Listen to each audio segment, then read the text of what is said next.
Oi, eu li Virgínia Mordida e talvez esse vídeo seja para você. Eu tô muito tecnológica hoje, apesar de ter um monte de livro atrás de mim, mas eu li no Kindle. Eu não consegui esperar para comprar esse livro, porque eu tava muito agoniada. E estou fazendo testes, acho que meu áudio aqui, não sei, de gravar com o áudio do celular. Chances de dar certo? Grandes, né? Mas de dar errado também. Se der errado, ninguém nunca vai saber. Isso é libertador. Eu não tô com compromisso de fazer sinopse desse livro. São só minhas impressões e talvez eu vá. Eu sempre devaneio um pouco, às vezes me confundo, tropeço no que eu tô falando, mas é porque quando algo surge na minha cabeça, eu prefiro elaborar e tirar do que só ficar ruminando no meu pensamento. Eu também não vou fazer sinopse, assim, crítica e nem trazer a biografia do autora. Eu acho que tem vários vídeos e eu espero que tenha. Eu não pesquisei, engraçado, eu não pesquisei antes de fazer o vídeo. Mas com certeza deve ter na internet coisas sobre isso. Eu acho, como profissional, tá? De um lado profissional, que é extremamente relevante você ler uma obra sabendo de todo esse contexto no geral, mas aqui eu só quero conversar mesmo sobre o livro e talvez levantar suposições. Eu não tenho um compromisso com nada além disso. É só pra falar. Quando eu tava lendo Virgínia Mordida, que, assim, esse título maravilhoso, de verdade, que título maravilhoso de ter, e assim, que título doloroso de explicar. Ele não era óbvio para mim. Quando eu li, eu fiquei um bom tempo pensando, será que tem alguma coisa a ver com esse amargor que vai ficar no coração dela?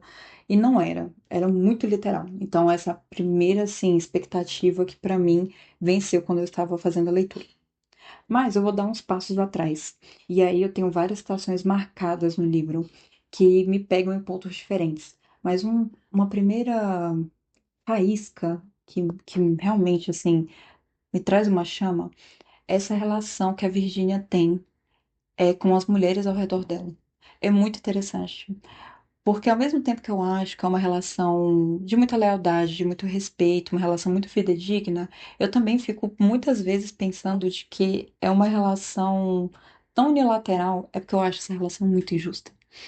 Quando você está lendo, vamos lá, o livro trata de uma forma muito literal de um relacionamento abusivo sendo construído, um relacionamento violento, um relacionamento que, assim, fura os limites da violência psicológica, da violência patrimonial e todo aquele cenário. Ele se passa no contexto de uma mulher independente, uma mulher com rede familiar, com amigas, então não é mais um. E assim, sem filhos, então o contexto dela é. Foge do padrão daquilo que a gente encontra muitas vezes num relacionamento abusivo. E aí, nesse cenário onde você acha que é improvável, né? Uma mulher letrada, com profissão, bem instruída, ali toda amparada até certo ponto, porque socialmente ainda assim ela é uma mulher preta, então ela tá numa outra esfera, ela vence outras lutas, né?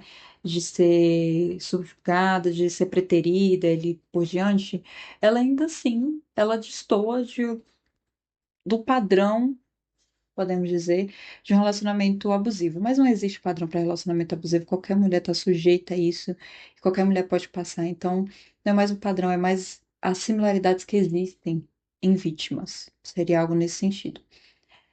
E aí, a Virgínia, ela passa por esse relacionamento.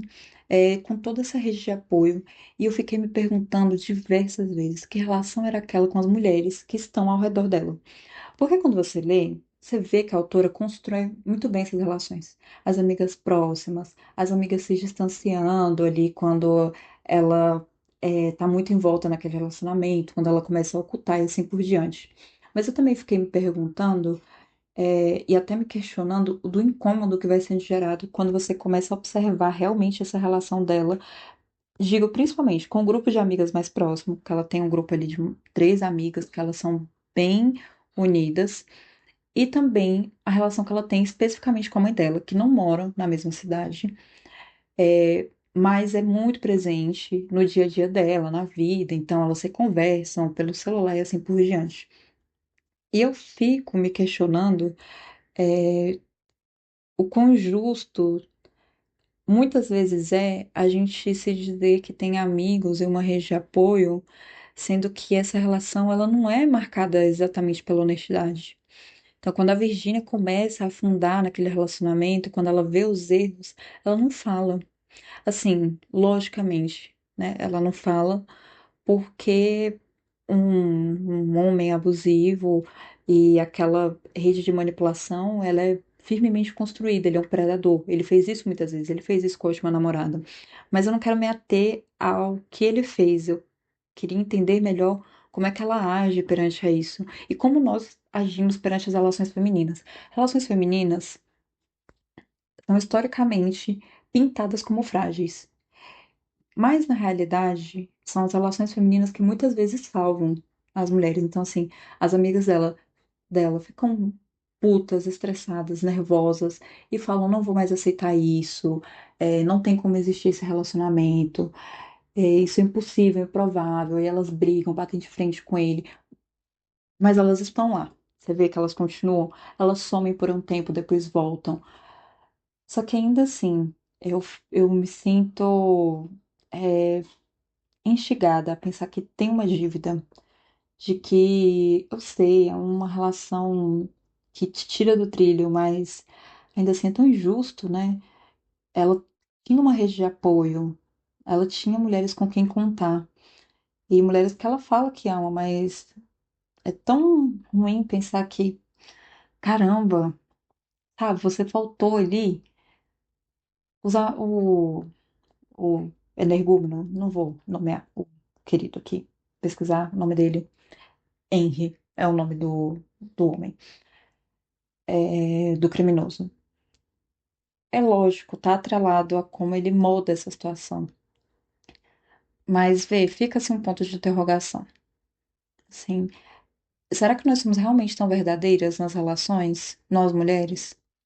Talvez se eu passasse por uma relação como essa, eu realmente também ocultaria, eu também esconderia da minha família, das minhas amigas. Eu acho que eu também não falaria.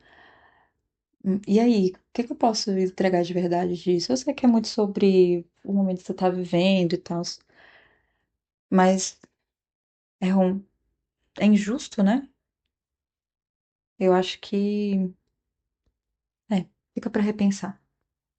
Se a gente tá tratando as relações com as nossas amigas do mesmo jeito. E aí, eu vou levantar pontos que não são comparações, mas, por exemplo, quando você faz uma coisa grave, uma coisa ruim, você erra. Então, sei lá, você destrata alguém, ou você. Não sei, gente, é estranho pensar coisa assim. Ai, não façam, tá? Sei lá. Roubou dinheiro na conta do restaurante.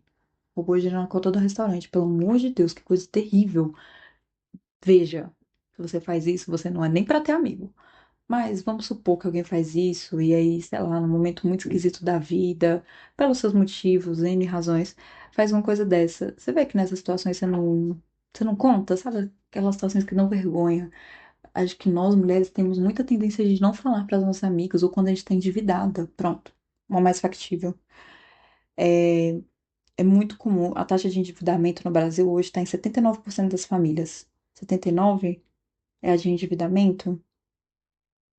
Não, eu acho que. Não, a de endividamento está nos 90%, a do superendividamento deve estar na faixa de 70%. É muito alto. Assim, então, a família brasileira, ela é naturalmente endividada. Aí entra nas questões econômicas, sociais, raciais e assim por diante, regionais principalmente, que ali vão endossar o fato do endividamento no Brasil existir, as próprias instituições bancárias e tudo. Então, é uma máquina que gira. Mas, se atendo somente ao fato da sua amiga Carrie Bradshaw aí, que compra os 5 sapatos que saíram nas melhores edições, e aí estão falando que são sapatos do ano, é o marrom, é a cor da Pantone, é o branco, nude, e aí faz aquela coleção linda de sapatos, porque ela precisa ter, ela trabalha num ótimo lugar, então, como assim ela não vai ter aquele sapato? E cria assim uma dívida, um empréstimo consignado, cheque especial, tudo que dá pra fazer. E aí, você sabe se essa sua amiga tá endividada? Porque muito provavelmente ela não te contou. Vê, eu sei que a gente tá falando, que eu estava, né, em algum momento aí, alguns minutos atrás, da Virgínia ocultar os detalhes da relação é, amorosa dela, ao processo de se tornar abusiva. Mas você vê que também a gente às vezes é muito injusta? Você não fala pra sua amiga, senta na mesa do bar e fala assim, ai, eu estou endividada. Eu passei, estourei meu limite no banco e assim, não sei mais o que fazer, eu preciso de ajuda, ou estou doente, tenho compulsão, sabe? Você não fala. Geralmente não, né? Eu espero que as pessoas estejam falando sobre isso mais do que falavam antigamente. Mas assim,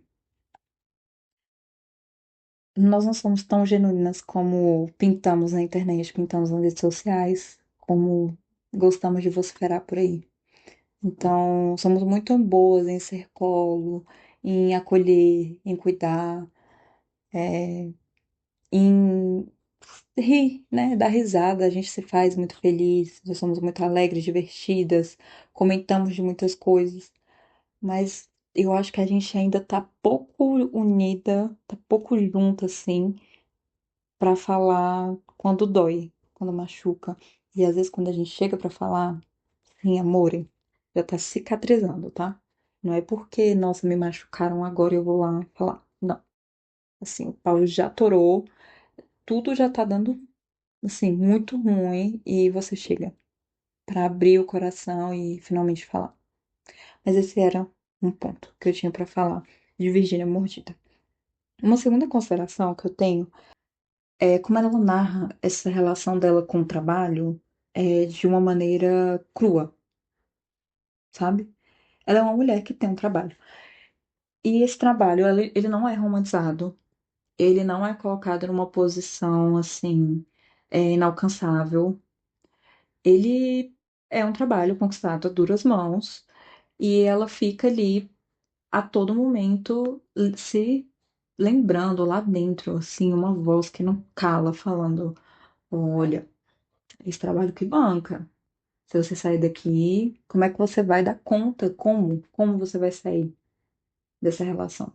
Então, eu gosto de como é retratado o cenário de trabalho dela. Isso me deixa assim. Era um alívio quando eu lia, sabe? Porque você fica. Ai, outra coisa, né? Vamos lá. Que livro agoniante. Que chega um momento que você quer gritar. Eu queria gritar, eu queria pegar o Kindle assim, ó. Eu não queria atirar na parede, eu queria gritar. Eu queria gritar, balançar ela pelos braços, eu queria arrancá-la. Eu queria arrancá-la daquele lugar. Eu queria arrancá-la do carro do Uber, do, do motorista de aplicativo. Pra gente não romper nenhuma empresa.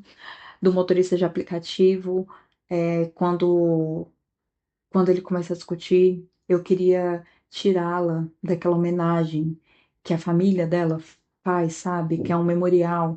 E aí ele começa a dar um piti, ele dá um show, ele quer ser o centro. Ele, lógico, ele quer ser o centro, ele quer estragar um momento importante para a família dela. Então eu queria tirá-la dali. Assim, eu queria tirá-lo do mundo onde esse livro foi escrito. Eu queria tirá-lo daqui. Eu acho que ele não deveria existir. Mas eu queria tirá-la, não pra, assim, tirá-la fisicamente. Eu queria tirar só a alma, o espírito que ela visse em terceira pessoa. Porque, aí de novo, né? A gente só consegue ver uma situação em terceira pessoa quando a gente passou por ela há muito tempo.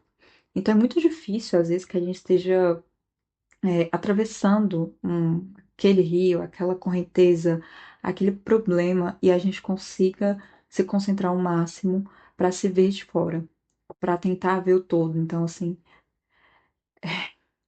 é cansativo já você passar pelo que você está passando, para você tentar sobreviver no meio daquele turbilhão, e ainda mais você tentar imaginar tudo, como os seus tios, seus primos, a sua família, a sua mãe tá te vendo, como, por exemplo, ele tá agindo, o porquê dele estar agindo, e não existe o porquê, então você precisa fazer essa pergunta para saber que ela não tem uma resposta e você precisa olhar até chegar na sua sensação, no seu sentimento. Então, como você está se vendo naquela situação, como você se vê constantemente, é um trabalho megalomaníaco para se fazer. Por isso que eu queria ter o poder de arrancá-la assim e falar: olha, leia, eu queria que ela lesse o livro. Pronto, é isso. Eu sei que ela narra em primeira pessoa, mas eu queria que ela lesse. Eu queria que ela fosse consumidora do que ela escreveu. Em um dado momento, eu gostaria que ela tivesse sumido um final de semana para praia, tivesse ido para Bahia, ido para Salvador, que ela ama, que ela é apaixonada, e tivesse lido isso que ela escreveu. Que talvez se ela tivesse lido, é, não é que teria sido diferente. Teria. Não tem como falar que não teria. Sem dúvidas nenhuma. As coisas seriam outras. Então, essa é uma consideração que eu comecei a fazer em algum ponto, e aí eu tô terminando em outro completamente diferente, então, sem ordem dos fatos. É, eu gosto também, tem essa daqui, esse trecho, logo no início do livro, aqui. Assim que ela conhece o Henry, eles saem e tudo, e aí vem aquela paixão avassaladora, maluca, louca por aí, e ela narra esse trecho. Uns meses depois da noite do frango, estávamos nós, sem ninguém para mediar o interesse mútuo, um na boca do outro. Henry enfiou a mão na minha cintura, procurando um pouco de pele. Dançamos com olhos cravados, não sei por quanto tempo. Vi um perigo ali e desejei. Não sei qual promessa Henry viu nos meus olhos, mas veio buscar.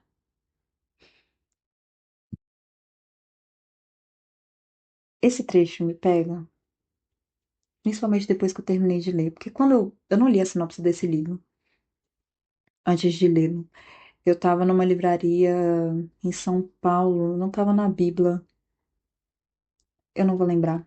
Eu estava em uma livraria, ali perto da Tóquio, umas ruas, uns 2 quarteirões acima, numa viagem que eu fiz a São Paulo.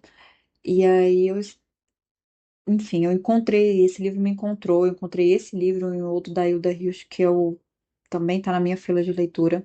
E aí eu lembro que, eu não sei, não foi a capa, e às vezes eu me aficiono pela capa, mas foi o título desse livro, parece que ele me mordeu também. E aí eu fiquei com esse nome na cabeça, não consegui esquecer, e olhei para comprar online, e fiquei, meu Deus, vai demorar, sabe? Não dava tempo de esperar. E comprei.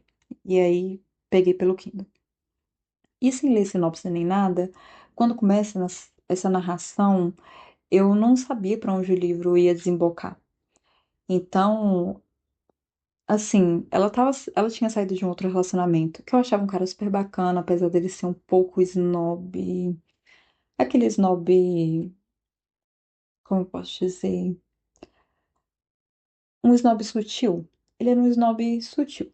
Ele era assim, tranquilo, ele parecia não se importar demais com a imagem, mas ele se importava. Era morno, era uma relação morna. E aí, quando ela conhece o Henry, eu também fico meio envolvida, sabe? Eu não sabia o que esperar, mas eu também fico meio arrepiado, também fico, meu Deus, que promessa é essa que ele viu nos olhos dela? E eu não tinha confabulado muito, eu só queria muito ler o livro. Essa era a única certeza que eu tinha. Então, não deu tempo de eu elaborar se era um livro de romance, se era um livro, é, um drama, se era um suspense, seria um. Não deu tempo de nada. Esse livro poderia ser qualquer coisa e eu não faria a menor ideia. Mas esse trecho, quando eu vou marcando o livro enquanto eu leio. Então, assim, se eu tô marcando algo que é péssimo, e hoje eu acho isso péssimo, né, que eu marquei, as coisas vão só acontecendo. Sabe quando você termina, depois de tudo que aconteceu, depois da sua garganta ter fechado tantas vezes, sabe, ter engolido a seco, de ter fechado o livro para falar, ah, não, dá um tempo. Sim, assim não dá, não é possível que isso não vai acabar. E de ter contado para ver quantas páginas ainda seria daquela tormenta, e eu volto ao começo, teria sido muito fácil cair, né? Então, a Virgínia fica tão embalada que eu lembro que eu também me embalei. Então, quando eu volto, no começo do livro, depois de sentir aquela raiva, eu falo, nossa, mas era bom estar ali, né? Era bom aquele abraço, aquela sensação do novo, do desconhecido, e até um certo desafio. Ela não fala sobre isso, né? Lógico. Mas tem um desafio. Quando as pessoas avisam pra ela assim, ah, esse cara é furada, não vai nele não, isso não vai dar certo, mantém distância. Esse desafio ali que fica, ai, nada a ver, quem é essa ex? Sabe? Às vezes foi uma coisa ruim. E ela também fica assim, ah, eu também não fui legal quando eu achei o relacionamento, sabe? Eu também dei um pé nele, eu também já fui injusta. Ela equilibra essa sensação de como é que era. Essa sensação não. Ela equilibra um pouco a culpa. De que, ah, nossa, esse cara não é bacana, ah, mas eu também já não fui bacana. Quem é que foi perfeito em todas as relações? É para se envolver. O que acontece para tentar completar esse raciocínio? Na verdade, o a teia que o Henry cria, no fim das contas, ela não é tão bem elaborada, mas ela é tão intensa no começo que, de alguma forma, o que ele faz não é escalando naquele amor, naquela relação somente. O que ele mostra é uma. Não é ele que foi buscar uma promessa nos olhos dela, é ela que viu nele a oportunidade de alguém tirar algo que ela já tinha. Ela via uma possibilidade de alguém arrancar algo a mais dela. Eu acho que era esse o desejo, essa opção, esse poder que ele talvez poderia ter de movimentar, de fazê-la se sentir totalmente diferente. Só que isso não estava na mão dele, né? Isso estava nas mãos dela. Mas vê que ele não é tão inteligente assim, ele não é tão ardiloso, ele não é tão, nossa, ele não fez nada de... Ele fez muita coisa terrível. Mas eu falo assim, em estratégia para envolver essa mulher maravilhosa nos braços dele, essa mulher que ninguém poderia ter. Vê que ele não teve tanto esforço. Ah, ele fala, ele chora, ele dá piti, ele faz o drama, ele promete o mundo fundo, ele pede filhos e ele é, fala em planos de morar na Bahia e morar na praia e vamos ver só nós dois e fugir dessa cidade louca. Ele faz, mas isso não é muito difícil de se fazer. Mas o que eu vejo é que esse start que ele consegue assim apitar esse romance louco, esse amor prometido, esse amor que talvez não exista, e espero que não exista, porque isso não é amor, é o que consegue amarrá-la. Eu acho que é aí que ela se prende. Eu acho que não é no processo. Ela entende muito cedo que ela não deveria estar ali. Ela entende, ela sabe. Nos primeiros pitis, ela vê, ela nota, ela briga, ela fala com ele, ela sabe, ela vocifera, ela luta. Ela entende que aquilo tá errado, ela sabe que o olhar vai ser de julgamento, e é muito rápido. Ela sabe disso muito rápido. Então ela não tá ficando ali por uma trama de uma maneira ingênua. Ela fica por conta, talvez, disso aqui, dessa promessa que ele veio buscar. Eu imagino que tenha sido essa medíocre promessa. Ele não ia buscar nada, ele só fez um arrastão mesmo. Uma outra coisa que me absorve, especificamente nesse livro, é a forma como já tá muito longo. Eu vou fazer outro vídeo um dia e eu vou terminar esse vídeo. Talvez ele nunca saia do cartão de memória. Essas são, eu ia falar várias impressões. Eu tinha anotado muitos e bons notas de rodapé. Anotado notas é ótimo, né? Mas eu tinha separado alguns trechos que, especificamente, quando eu voltei na leitura, mexeram comigo.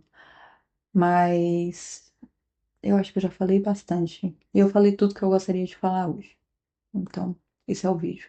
Talvez eu fale mais sobre esse livro, talvez eu fale sobre outro, ou talvez eu não fale mais nada.